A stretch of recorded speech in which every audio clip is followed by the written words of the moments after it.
स्वः तत्सवितुर्वरेण्यं भर्गो देवस्य धीमहि धियो यो नः प्रचोदयात्। एक बहुत ही महत्वपूर्ण घटना के संदर्भ में मैं आपको बताना चाहता हूँ। तब मैं जम्मू में था। हालांकि जम्मू में रहते हुए गायत्री परिवार के कार्यक्रम लगभग स्थगित ही थे। मैं समय दान ज़्यादा नहीं कर पाता था। अखंड ज्योति किसी प्रकार पढ़ लिया करता था और जो दैनिक साधना है मैं उतना ही भर कर पाता था। अंशदान आदि ही मैं दे पा रहा था।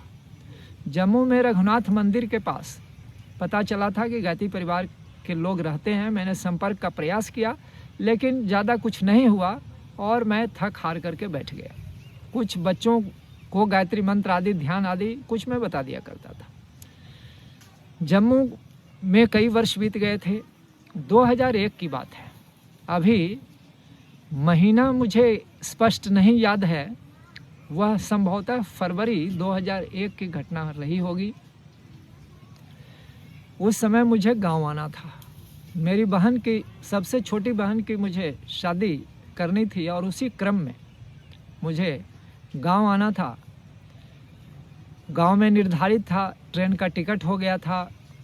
उस समय गांव आने के लिए, जो कि मेरा गांव बिहार में नवादा जिला अंतर्गत बाली ग्राम है जहां निवास है, तो उस समय 2 ही ट्रेनें थी जिनसे हम लोग आते जाते थे। एक ट्रेन से पटना आते थे और वह पटना वाली जो ट्रेन थी वह नहीं ले करके हम लोग गया तरफ से ज़्यादा आसान समझते थे। तो एक जम्मू तवी सियालदह एक्सप्रेस चला करती थी जो अभी भी चलती है, उसी से हम लोग आते थे। मेरा आने का टिकट था, उसमें रिजर्वेशन था। वो रिजर्वेशन था, मुझे आना है। छुट्टी थी 50 दिन, 40 दिन पहले योजना बनाते थे, छुट्टी लेते थे, किसी प्रकार ले लिए, टिकट हो गया। अब नेक्स्ट दूसरे दिन जाना है। जैसे आज 16 जनवरी है, मुझे 18 को जाना है।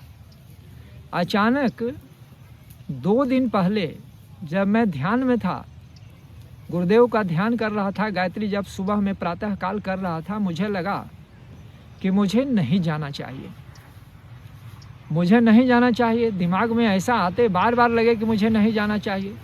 मैं सोच रहा था कि अत्यंत आवश्यक काम है, नहीं जाएंगे तो काम बिगड़ सकता है। लेकिन मेरा मन बार बार लगे कहे कि नहीं जाना चाहिए। लगे जब हम ध्यान करें तो लगे कि कोई मना कर रहे हैं कि तुम इससे यात्रा नहीं करो।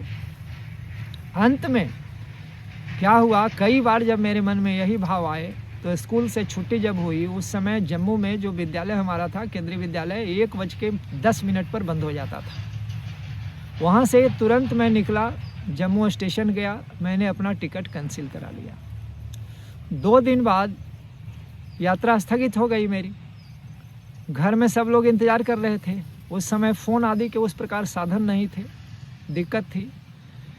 पता चला अगले दिन जब ट्रेन का, जैसे जिस दिन ट्रेन थी उसके अगले दिन जब वह ट्रेन गया पहुंचने वाली थी, उसके पहले ही रफ़ीगंज के आसपास उस ट्रेन की भयानक दुर्घटना हुई, जिसमें उसकी 10-12 बोगियां पूरी तरह से उलट पलट गईं। वह भयानक दुर्घटना थी जिसमें दर्जनों लोगों की मृत्यु हुई। जिन बोगियों के तहस नहस होने की सूचना हमने अपने मकान मालिक के घर में लगे टेलीविज़न पर समाचार में सुना, सूचना मुझे मिली, मैं दंग रह गया कि ये बार बार मेरे मन में नहीं जाने का भाव गुरुदेव ही भर रहे होंगे। और फिर एक बार मुझे लगा कि गुरुदेव किस तरह से अपने भक्तों की रक्षा करते हैं। इधर मेरे घर में बहुत ही भयानक स्थिति थी, क्योंकि मैं उस ट्रेन से आने वाला था, कोई सूचना नहीं मिली थी। घर में सभी लोग चिंतित थे। बहुत सारे लोगों की मृत्यु के समाचार लोग सुन रहे थे रेडियो पर या टेलीविज़न में, जो गांव आदि में उपलब्ध थे, जिनके घरों में। बहुत ही भयभीत थे लोग, क्या हुआ होगा पता नहीं क्या। उस समय टेलीफोन से संपर्क, एक मेरे बगल के लोग थे, एक आरा मशीन थी जहाँ पर टेलीफोन था, वहाँ से मैंने गया में फ़ोन किया कि मैं ठीक ठाक हूँ और मैंने यात्रा स्थगित कर दी है। जिनके यहाँ मैं पहले रहा करता था उनके यहाँ लैंडलाइन था, तो वहाँ पर मैंने सूचना दी। वहाँ पर मेरा भाई रहता था। भाई फिर वहाँ से पता चला उसको कि हाँ हम ठीक हैं, जीवित हैं, स्वस्थ हैं, सब कुछ ठीक है, मैंने यात्रा नहीं की है। जब वह घर आया तो मेरे घर में खुशी का ठिकाना नहीं था, क्योंकि मेरे यहाँ लगभग 36 घंटे से दुर्घटना की सूचना मिलने के बाद से 36 घंटे से कोई आदमी न खाया पिया था, न कुछ चूल्हा जला था। उस समय तो गैस के चूल्हे नहीं थे, चूल्हा जलता था, लकड़ी वाला चूल्हा, गोईठा वाला चूल्हा। तो चूल्हा जला, सब लोग खुश हुए कि हम ठीक हैं और प्रभु कृपा से हमें कुछ भी नहीं हुआ, क्योंकि मैंने अपनी यात्रा ही स्थगित कर दी थी। ऐसी एक और घटना है, लेकिन गुरुदेव ने अनेक बार मेरे प्राण की भी रक्षा की है। एक घटना मैंने ये उचित जान करके बता दिया, जिसको कि कोई भी प्रमाण के रूप में भी देख सकता है, अगर कोई चाहे तो। मेरे नाम का टिकट कैसे कैंसिल हुआ, किस प्रकार से हमने कैंसिल करवाया ऐन मौके पर। 36 घंटे पहले मैंने 48 घंटे पहले कोई आदमी टिकट कैंसिल करा लेता हो, बार बार उसको प्रेरणा मिलती हो, क्या यह बिना ईश्वरीय कृपा के संभव? मैं तो इसे गुरुदेव की कृपा ही मानता हूँ। अपने श्रद्धानुसार जाकी रही भावना, जैसी प्रभु मूर्त देखें तिन तैसी, जिसकी अपनी जैसी भावना। मेरे लिए तो परम पूज्य गुरुदेव प्रत्येक पल साथ रहते थे, आज भी साथ हैं। कहीं भी उन्होंने मेरे पांव भटकने नहीं दिए, हर समय उन्होंने मेरी रक्षा की। इस प्रकार से हम समझते हैं कि परम पूज्य गुरुदेव अपने प्रत्येक शिष्य की उसी भांति से रक्षा करते हैं, जिस प्रकार से कोई माँ पक्षी अपने शावक की रक्षा करती है, जिससे अंडे को सेती है। परम पूज्य गुरुदेव माता जी, परम वंदनीय माता जी अपने बच्चों को, अपने जो सच्चे मन से उनके साथ है, उनकी उसी प्रकार से रक्षा वे करते हैं।